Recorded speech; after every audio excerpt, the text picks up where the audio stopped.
미국이 북한 전면 봉쇄할 수 있을까? 2. 북한 비핵화 시나리오.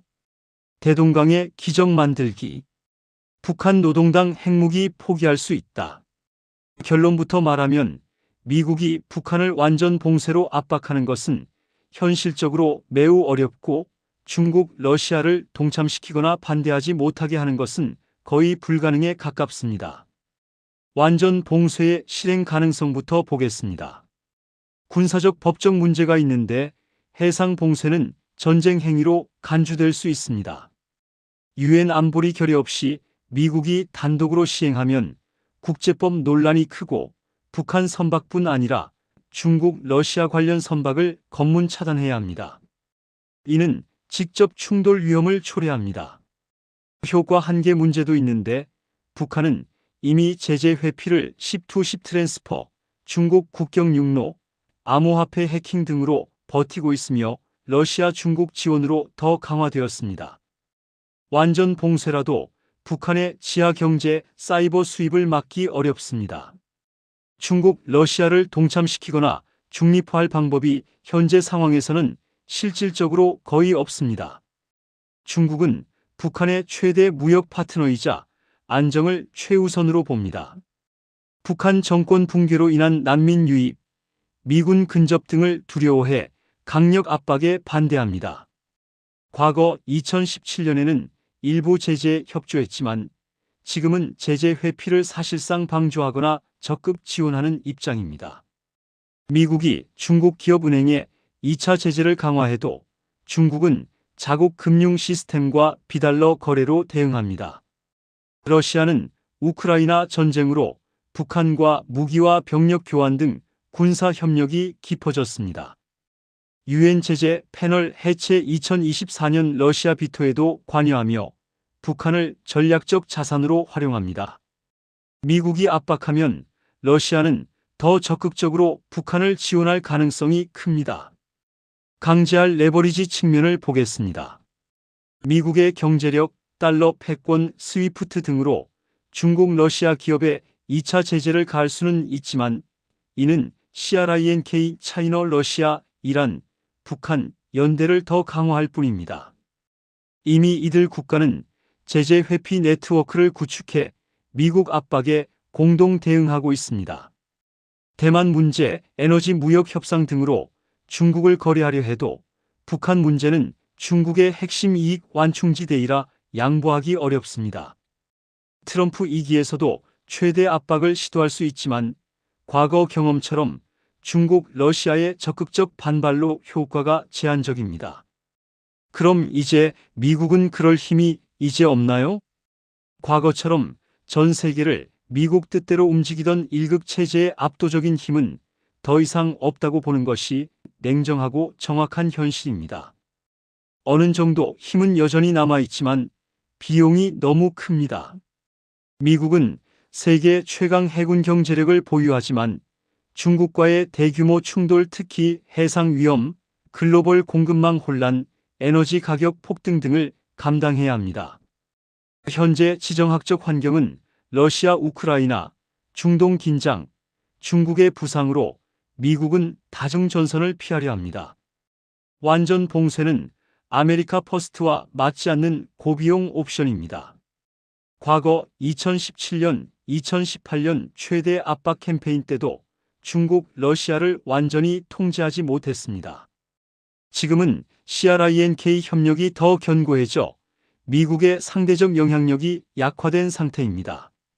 미국이 중국, 러시아를 강제할 수 없는 이유를 구체적으로 보겠습니다.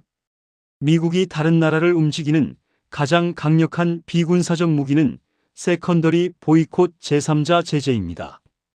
북한과 거래하는 중국, 러시아의 은행과 기업을 미국 금융 시스템 달러화 결제망에서 퇴출하겠다고 협박하는 방식입니다. 과거에는 이 칼날이 무서워 중국도 눈치를 보며 유엔 대북 제재에 동참했지만 지금은 상황이 완전히 달라졌습니다. 러시아는 잃을 게 없는 상태입니다. 러시아는 이미 우크라이나 전쟁 이후 미국으로부터 사상 최고 수준의 포괄적 제재를 받고 있습니다. 더 이상 미국이 추가로 가할 만한 치명적인 금융 제재가 남아있지 않기 때문에 북한과 대놓고 미사일 식량 노동력을 거래하며 미국의 압박을 비웃고 있습니다. 중국은 대체 금융망을 구축 중인데 중국은 미국의 달러 패권에 맞서 CIPS 위안화 차세대 무역결제 시스템을 대대적으로 키웠습니다. 미국 달러를 거치지 않고 위안화나 루블화, 심지어 디지털 화폐나 현물 바터 물물 교환 무역을 통해 북한을 지원할 수 있는 우회로를 완성했기 때문에 미국의 금융 봉쇄가 통하지 않습니다. 법적 맞대응도 적극적으로 하고 있는데 최근 중국 정부는 미국의 일방적인 세컨더리 보이콧을 인정하지 않으며 미국의 제재에 협조하는 외국 기업을 오히려 중국 내에서 처벌하겠다는 법적 차단막까지 발효하며 정면 충돌하고 있습니다.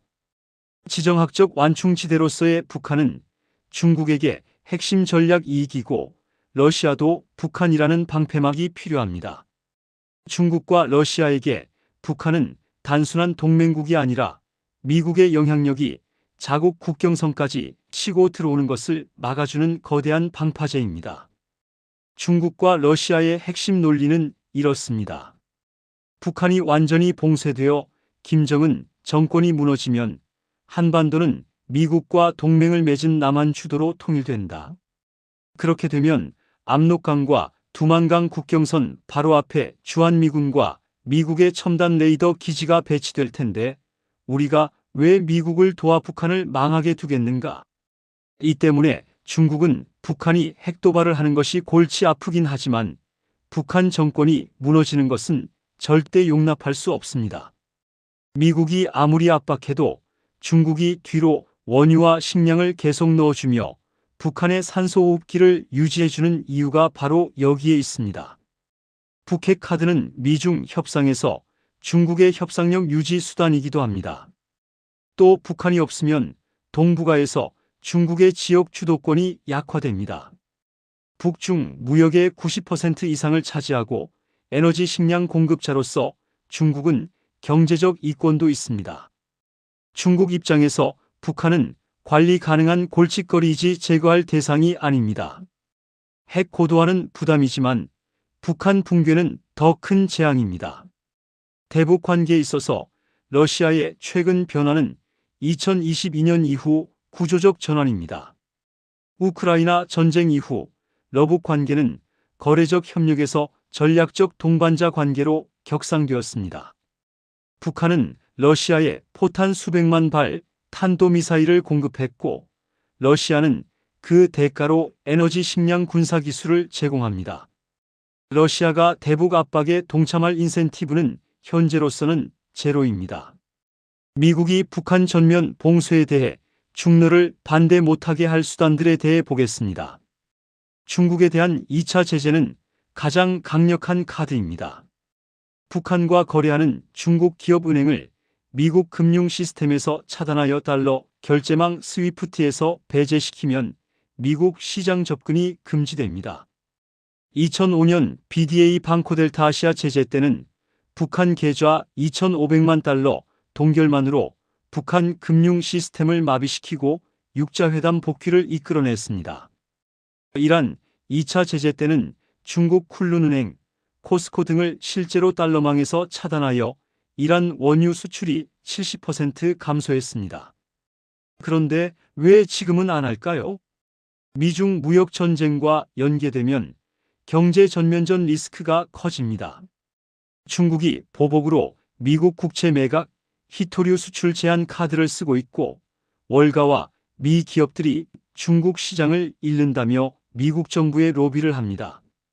트럼프는 관세 협상과 북한을 분리해서 딜하려는 경향을 보이고 있습니다. 그러나 트럼프 2기는 이란에 대해 2차 제재를 실제로 강화하고 있습니다. 의지만 있다면 대중 2차 제재는 미국이 현재도 보유한 실제 수단입니다. 중국의 대북 이해관계 구조 자체를 바꾸기는 가능할까요?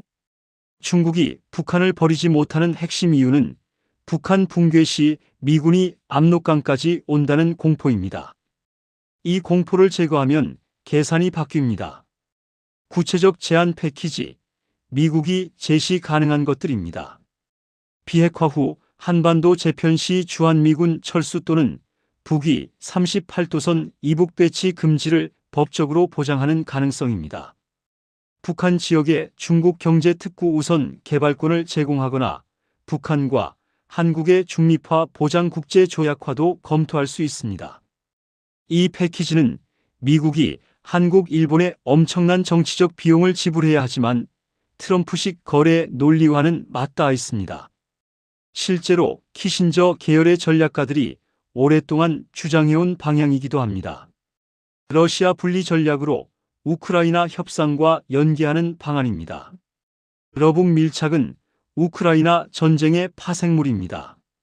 전쟁이 끝나면 러시아의 북한 필요성은 급격히 감소합니다. 우크라이나 휴전 협상 후 러시아 제재 완화, 경제 재건 참여, 카드 제공, 대북 협력의 비용 편익 역전, 러시아의 대북 물자 공급 중단 등 프로세스를 상정할 수 있습니다. 트럼프가 우크라이나 협상을 서두르는 것은 부분적으로 이 연계 가능성을 염두에 둔 것일 수 있습니다. 단, 러시아가 북한 핵기술 이전의 대가로 이미 받은 것들이 있어 협력 중단의 실익이 줄어든 상태입니다. 미국의 힘이 예전 같지 않은 이유는 구조적 변화 때문입니다. 솔직히 평가하면 달러 패권이 상대적으로 약화되었습니다. 스위프트 우회 네트워크, CIPS, 위안화 결제망이 확장 중이고 중-러-이란 북한의 달러 없는 무역 시스템 구축이 진행 중입니다. 그러나 아직 달러가 압도적 기축 통화여서 2차 제재의 위력은 여전히 유효합니다. 군사적 우위의 상대적 축소도 원인입니다. 중국 해군력이 서태평양에서 미국과 경쟁 수준으로 성장하고 있고 러시아의 핵전력은 미국과 대등합니다. 그러나 재래식 전력과 동맹 네트워크에서 미국은 여전히 압도적입니다. 의지의 문제 대 능력의 문제, 이것이 핵심입니다. 미국이 대북 완전 봉쇄를 실현할 능력이 없는 게 아니라 그 비용을 지불할 의지가 없는 것입니다. 2차 제재를 중국에 전면 적용하면 미중 경제전쟁 전면화, 소비재 가격 급등, 월가의 손실이 따릅니다. 미국 국내 정치가 이 비용을 감수할 준비가 되어 있지 않습니다. 트럼프는 특히 이 비용을 북한 비핵화를 위해 지불할 생각이 없어 보입니다. 미국의 동시 봉쇄 전략의 한계도 작용합니다. 현재 미국은 중국과 대만 해협 및 기술 전쟁, 러시아와 우크라이나 전쟁, 북한에 대응해 한반도 해구산 제공을 동시에 해야 하는 이른바 다중전선에 직면해 있습니다. 현실적 대안과 전망입니다. 미국은 선택적 강화, 특정 선박 기업 제재, 다중제재 모니터링 팀 활용, 외교 군사 억제를 병행할 가능성이 높습니다. 완전 봉쇄 대신 스마트 압박으로 관리하려 할 것입니다. 트럼프 스타일로는 중국과의 큰 거래 무역 대만에서 북한 카드를 활용하려 할 수 있지만 성공 가능성은 낮습니다. 결과적으로 북한을 고립시키려는 시도는 오히려 중국 러시아와의 대립을 키워 한반도 긴장을 높일 위험이 큽니다.